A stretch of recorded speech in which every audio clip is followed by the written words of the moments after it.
ప్రభువు పేరిట మీ అందరికీ షలోం. ఈరోజు దేవుని వాగ్దానము.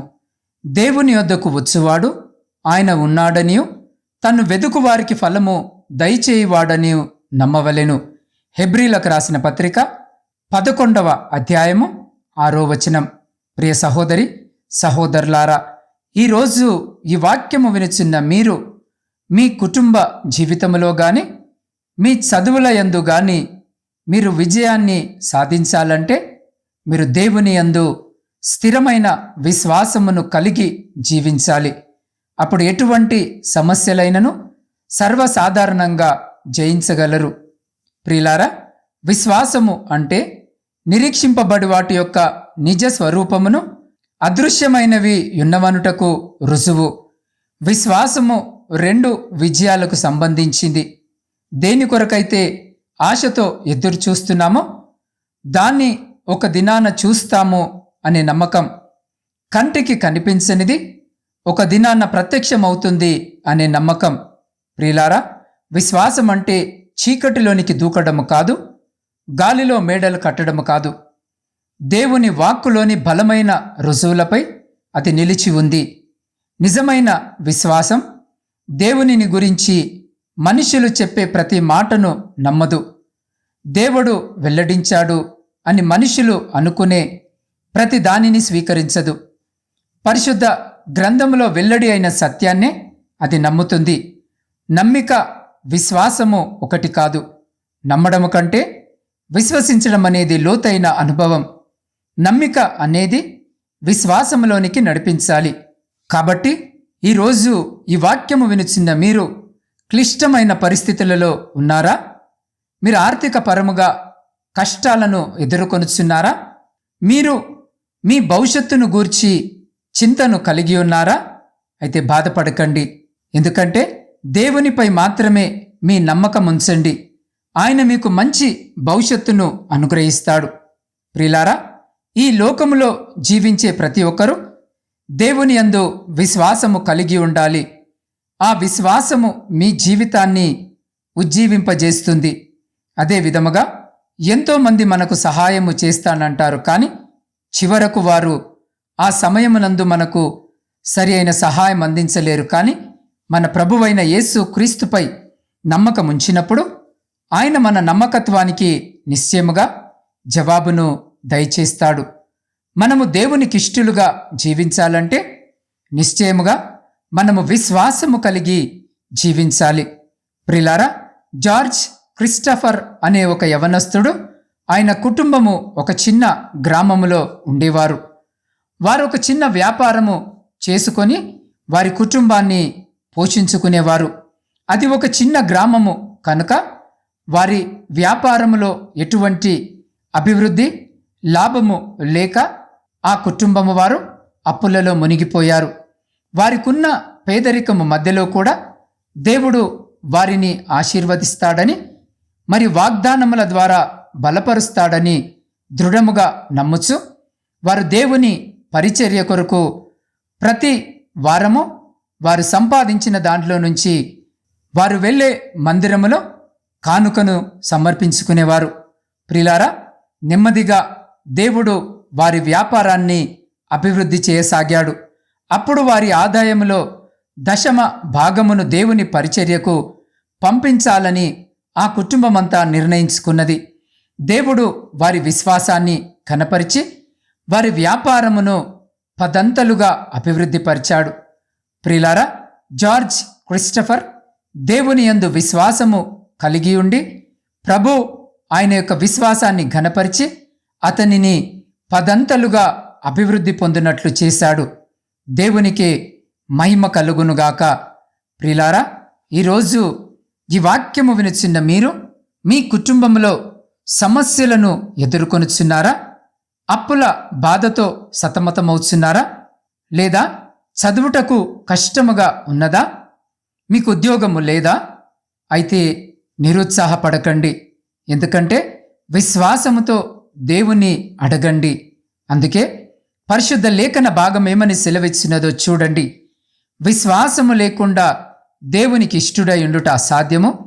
దేవుని యొద్దకు వచ్చువాడు ఆయన ఉన్నాడనియు తను వెదుకు వారికి ఫలము దయచేయువాడని నమ్మవలెను గదా అన్న వచనము ప్రకారం ప్రియులారా, మీరు విశ్వాసముతో నిరీక్షణ కలిగి దేవునిని వెదికినప్పుడు నిశ్చయముగా దేవుడు మీకు ఫలమును దయచేస్తాడని నమ్మండి.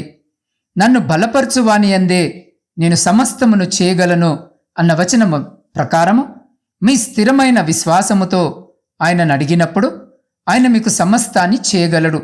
అంత మాత్రమే కాదు, దేవుడు తన ఐశ్వర్యము చొప్పున క్రీస్తు యేసునందు మహిమలో మీ ప్రతి అవసరమును తీర్చును అన్న వచనము ప్రకారం మీరు ఆయనను విశ్వాసముతో వెదికినప్పుడు ఆయన మీ అవసరములన్నిటినీ తీర్చి మిమ్మల్ని ఆశీర్వదిస్తాడు.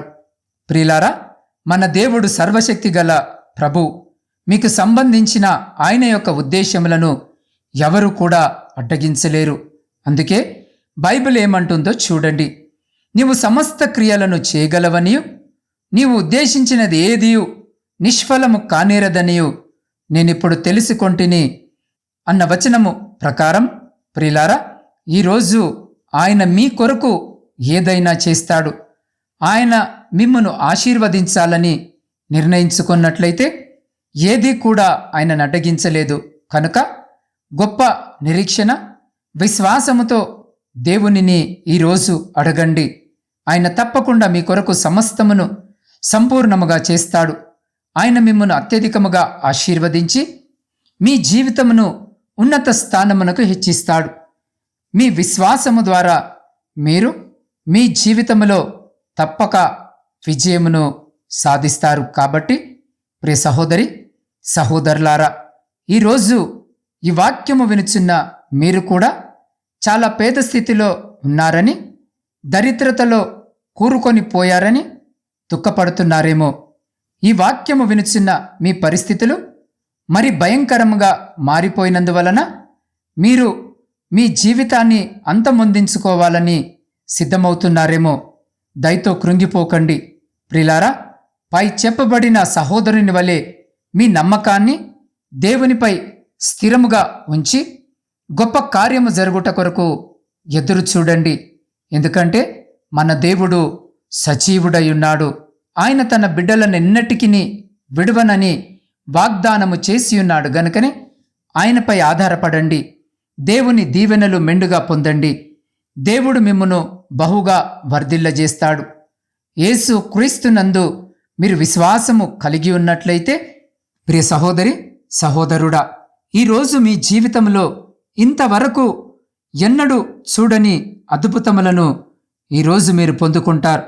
మీ నిశ్చలమైన విశ్వాసమును చూసిన దేవుడు తప్పకుండా మీ జీవితంలో గొప్ప అద్భుతములను జరిగించి మిమ్మలను పదంతలుగా వర్ధిల్లజేస్తాడు. అట్టి రీతిగా మన హృదయాలను సిద్ధపరచుకొనుటకు అటువంటి గొప్ప కృప ధన్యత దేవుడు ఈ సమయంలో ఈ వాక్యము వినచిన్న మీకును మీ కుటుంబమునకును మరి మీ ప్రియులకు వారికి ఇప్పుడు ఎల్లప్పుడు సదా ఎల్లకాలము దయచేసి మిమ్మలందరినీ ఆయన తన శక్తి కలిగిన రెక్కల చాటున భద్రపరిచి సంరక్షించి కాపాడునుగాక. ఆమేన్. ప్రార్థన.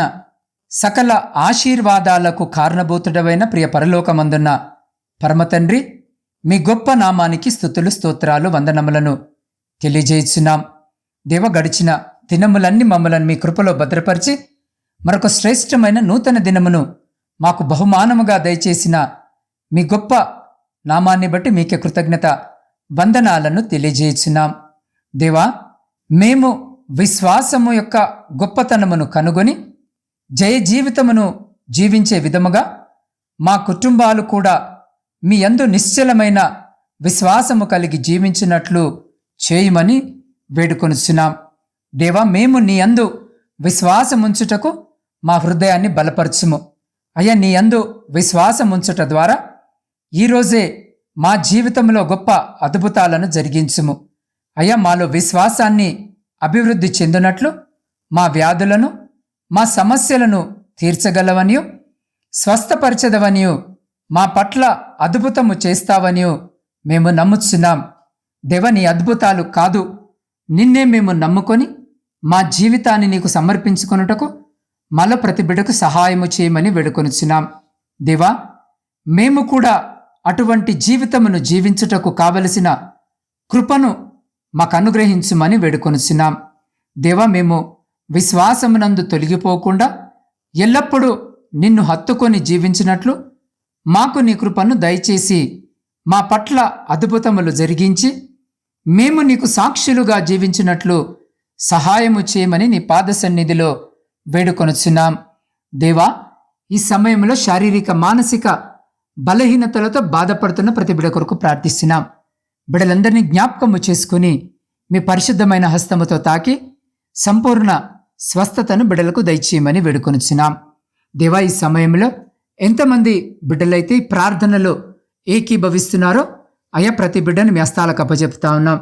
దేవా, ఏ బిడ్డ ఈ అక్కర ఈ అవసరత చేత మీ పాద సన్నిధిలో చేరి మీ వైపు చూస్తూ మీ సహాయము కొరకు ఎదురు చూస్తూ వారి ప్రార్థన మనవులన్నీ మీ పాద సన్నిధిలో పెట్టుచున్నారో ఆకాశమందు ఆసీనుడవైన తండ్రి, వారి ప్రతి ప్రార్థన విజ్ఞాపనను ఆలకించి వారి జీవితాలలో కుటుంబాలలో ఉన్నటువంటి ప్రతి విధమైనటువంటి సమస్య, దుఃఖము, ఆయాసము, లేమిని తీసివేసి మీ ఆకాశపు వాక్యంలను విప్పి మీ సమృద్ధికరమైనటువంటి దీవెన ఆశీర్వాదాల చేత బిడ్డల జీవితాలను, కుటుంబాలను దీవించి ఆశీర్వదించి తృప్తిపరిచి మీ కృపలో భద్రపరుచుకొని ముందుకు నడిపించుమని సమస్త స్తుతి, ఘనత, మహిమ మీకే చెల్లించు మా రక్షకుడును మీ ప్రియకుమారుడైన యేసు క్రీస్తు సర్వోన్నతమైన నామమున ప్రార్థించి స్తుతించి అడిగి పొందుకొని ఉన్నాము తండ్రి. ఆమేన్.